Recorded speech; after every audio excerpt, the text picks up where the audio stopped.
Mark, how are you doing this morning? Hi Maggie, lovely to see you. I'm doing well, thank you.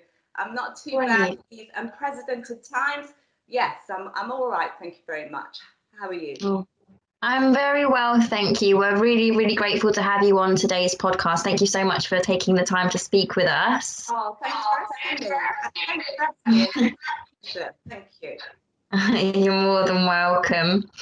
Let me give you a brief intro of how I met Mark. So Mark taught me yoga. She was my yoga instructor, and I've learned so much. It's a complete different style from what I've been used to it. And there are other yogis, every single person, they bring their own personality and their own dynamics into it.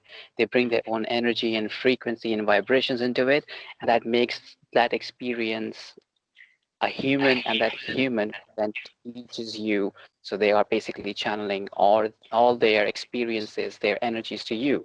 And if you do it sincerely, then you get a person like Mog here.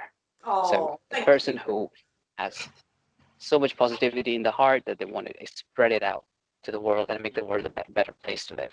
So I think I should start off with the first question. How did you get into yoga and teaching it? Um, well, in answer to your first question, how did I get into yoga? So I started I started doing yoga about, I'd say about 20 years ago. And I really hadn't done any yoga, hadn't heard about yoga. I thought yoga was really, where hippies went to go on top of a mountain with lots of and just chanted and just wore a white sheet, you know, in India. That's what I had my idea of what yoga was. So 20 years ago, I went to a local doctor and I thought, you know what, I need to just do something different because I was very interested in doing a lot of HIIT sessions, a lot of cardio work, gym work. At the time, I think I was training for a program called Gladiators. I don't know if you heard of that. Oh, yeah, I've always wanted to do that. I thought in my head I was training for Gladiators at the time, but Wow. and the reality were two different things.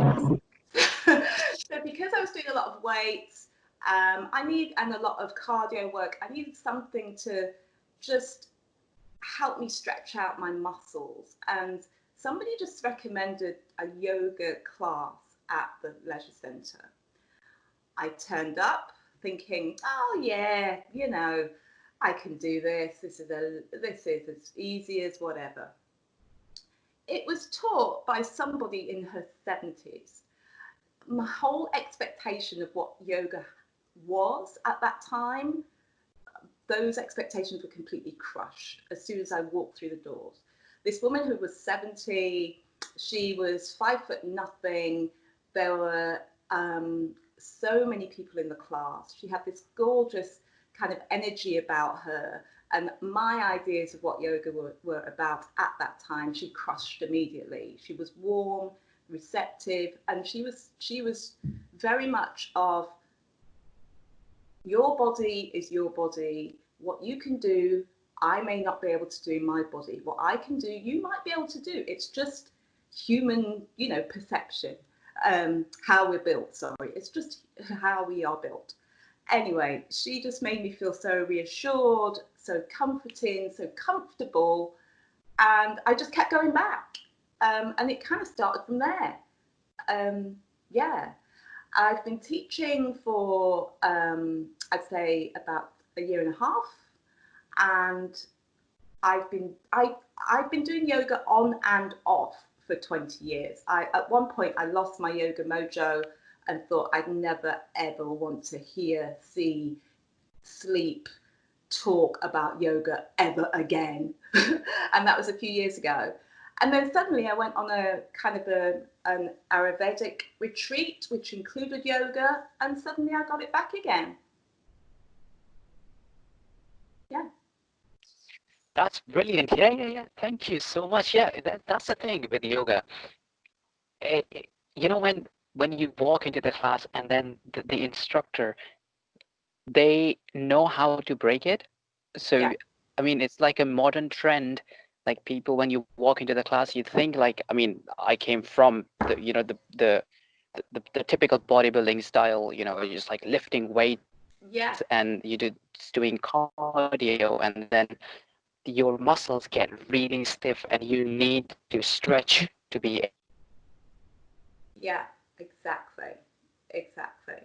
Yeah, I think we've lost Tal a little bit, but He'll come back. Don't worry, we'll just carry on. but yeah, But in he's yeah, absolutely right, you know, about but I mean, now there are different types of yoga, from strength building to hatha yoga, which is very, you know, concentrating on mobility and stretching. yeah, And that's my favorite type of yoga, I'd say. Yeah. exactly. It is a lovely form of yoga. And what do you get out of it, Maggie? You know, you're saying that you really enjoy hatha. What do you get out of it? Yeah. So I think for me, with the way that I've been doing weight training now for a couple of years, and I'm also a personal trainer, and I found, like Tyler was saying, that, you know, tearing up your muscles a couple of times a week is great, but it does leave you very, very stiff. And I tend to get a lot of tension in my upper back. So Hatha yoga for me has been an incredible way to mindfully channel breath into my movements, make my movements more deliberate and slow. And it's been a way to sort of slow me down through my breath, and through that kind of mind muscle connection that I think is so important to having a really good session.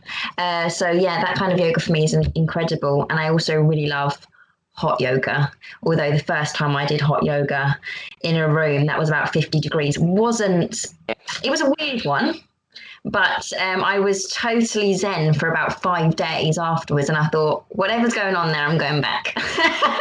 And then I kind of and then I got used to it, but I remember the first time I was a bit like I don't know if I like this. Yeah.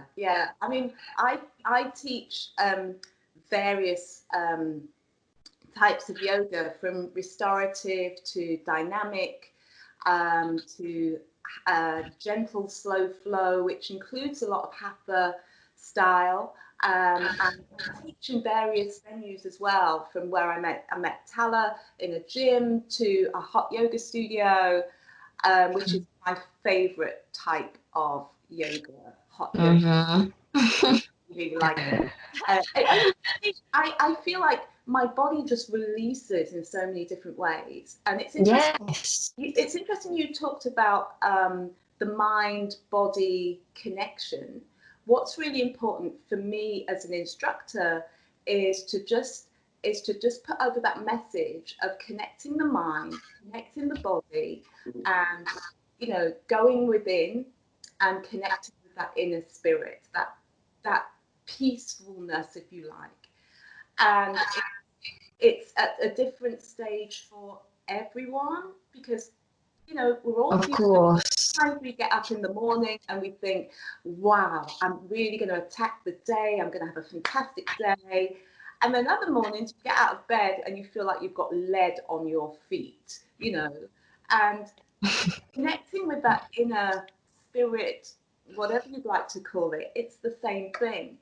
And my classes always incorporate mindfulness at the beginning and at the end.